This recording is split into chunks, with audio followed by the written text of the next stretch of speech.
और जो जो विपक्षी पार्टियों के भ्रष्ट नेता जिन पे बीजेपी भ्रष्टाचार के आरोप लगाती है, ईडी सीबीआई भेजती है, जैसे ही वो बीजेपी ज्वाइन करते हैं, जैसे कौन? उनकी मुकदमे की फाइल बंद कर दी जाए। कौन नाम? जैसे हेमंत विश्व शर्मा।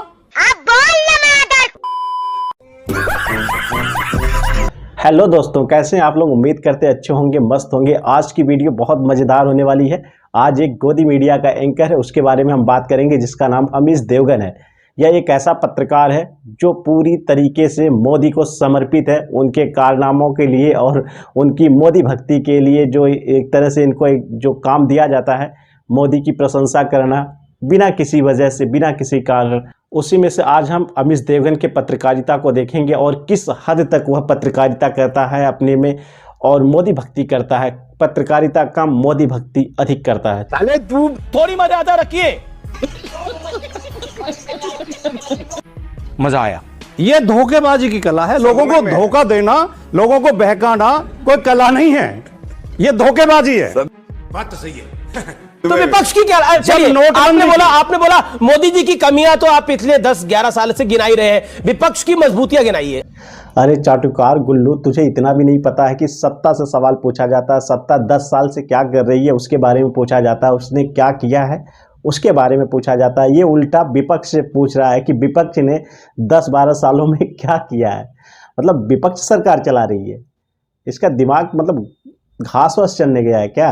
मैं बताता हूं, लेकिन मैं एक बात और बोल दूं, जब नोटबंदी की तो मोदी जी ने कहा 50 दिन बहनों भाइयों, 50 दिन मुझे दो, 50 दिन में इसका रिजल्ट नहीं आया तो जिस चौराहे पे कहोगे। अरे देवा, ये गड़बड़ है बाबा। अब तो 5 साल हो गए पूरे, रिजल्ट तो कुछ आया नहीं। ना तो काला धन खत्म हुआ, ना तो आतंकवाद की कमर टूटी, ना तो नकली नोट छपने बंद हुए। उन गरीब जो छोटे छोटे दुकानदार थे, छोटे छोटे उद्योग थे, उनकी कमर जरूर टूट गई, वो बंद हो गए। चुप जोकर कहीं का, ये देखे बोला बदतमीज आदमी। जब आदमी हताश हो जाता है तो चिल्लाने लगता है। जो सच बोलता है, जो सही बोलता है, वो बहुत आराम से अपनी बात कहेगा, और जो झूठ बोलता है, मनोविज्ञान ये बताता है कि जो झूठ बोलेगा वो अपने आवाज में दम लगाएगा, ताकत लगाएगा, चिल्लाएगा। इतना छोटा पहले कभी नहीं हुआ होगा। इस देश में अल्पसंख्यक समाज के, ओबीसी समाज के, दलित समाज के वोटर लिस्ट से वोट काट दिए जाते हैं। फिर जिस दिन पोलिंग होता है, पुलिस लगा के उन पर लाठियां बजवाई जाती हैं, उन्हें वोट नहीं डालने दिया जाता। फिर जीते हुए कैंडिडेट को काउंटिंग में धांधली करके हरा दिया जाता है, बैलेट पेपर में निशान बना के हरा दिया जाता है, जो सबकी आंखों के सामने है। फिर भी अगर विधायक ज्यादा जीत जाए तो विधायक खरीद के सरकार गिरा दी जाती है। तुम्हें शर्म है? कुछ शर्म आया है? और जो विधायक बिकेंगे नहीं, उनके घर ईडी और सीबीआई भेज दी जाती है, उन्हें मुकदमों का डर दिखाया जाता है। और जो जो विपक्षी पार्टियों के भ्रष्ट नेता जिन पे बीजेपी भ्रष्टाचार के आरोप लगाती है, ईडी सीबीआई भेजती है, जैसे ही वो बीजेपी ज्वाइन करते हैं, जैसे कौन? उनकी मुकदमे की फाइल बंद कर दी जाए। कौन नाम? जैसे हेमंत विश्व शर्मा। जी, आपको किसी गिनती में नहीं गिन रहे, यानी विपक्ष को किसी गिनती में नहीं गिन रहे। अच्छा। और विपक्ष का जो कुनबा है हफ्ते दर हफ्ते, दिन दर दिन छोटा होता जा रहा है। और यहाँ पर विपक्ष को किसी गिनती में नहीं गिना जा रहा है। इसका कहने का मतलब है कि विपक्ष अब पूरी तरीके से समाप्त हो चुकी है और भारतीय संसद में देखा जाए तो विपक्ष का कोई काम नहीं है।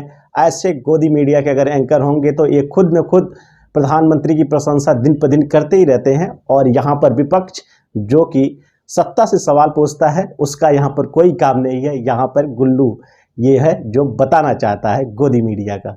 चलिए शुरू करते हैं। निशानचित 2 तरह के होते हैं जी। एक तो जो पहले दीवार पर निशान बनाते हैं फिर उसमें गोली मारते हैं जी। दूसरे पहले गोली मार देते हैं फिर उस पर निशान बना देते हैं जी, और बाद में दिखाते हैं कि देखो मैंने सारे निशानों में गोली मारी है। समझ रहे हो? समझ रहे हो आप? समझ रहे हो? मोदी जी ने जो वादे किए थे, अगर मोदी जी के वादों की आप बात करें कि मोदी जी वादा निभाते हैं, मोदी जी का सबसे पहला वादा था कि मैं काला धन लेकर आऊंगा जो विदेशी बैंकों में जमा है, और सारे उन काले धन के जमाखोरों के नाम उजागर करूंगा, उनके खिलाफ मुकदमे कायम करूंगा। किया था ये वादा? नहीं किया था। जूम करो। वो नहीं कर पाए। 15-15 लाख तो खैर हमारे मिलने ही नहीं थे जब धन ही नहीं आया था, इसलिए हम उसका इन पर तगादा करते भी नहीं कि भैया हमारे वो दे दो, आया ही नहीं। मोदी जी का वादा था कि पेट्रोल डीजल 35 रुपए लीटर से नीचे लेकर आऊंगा। मोदी जी का वादा था कि रुपए की कीमत डॉलर के बराबर करूंगा। मोदी जी का वादा था कि 2 करोड़ लोगों को हर साल नौकरी दूंगा, रोजगार दूंगा। मोदी जी का वादा था 2022 तक किसानों की आमदनी दुगनी कर दूंगा। अब 47 तक वादा कर रहे हैं। अरे बाप रे, ये तो धोती खोल रहा है। बेशर्मो, शर्म करो, शर्म। ये मोदी जी की खूबी है, ये उनकी कला है।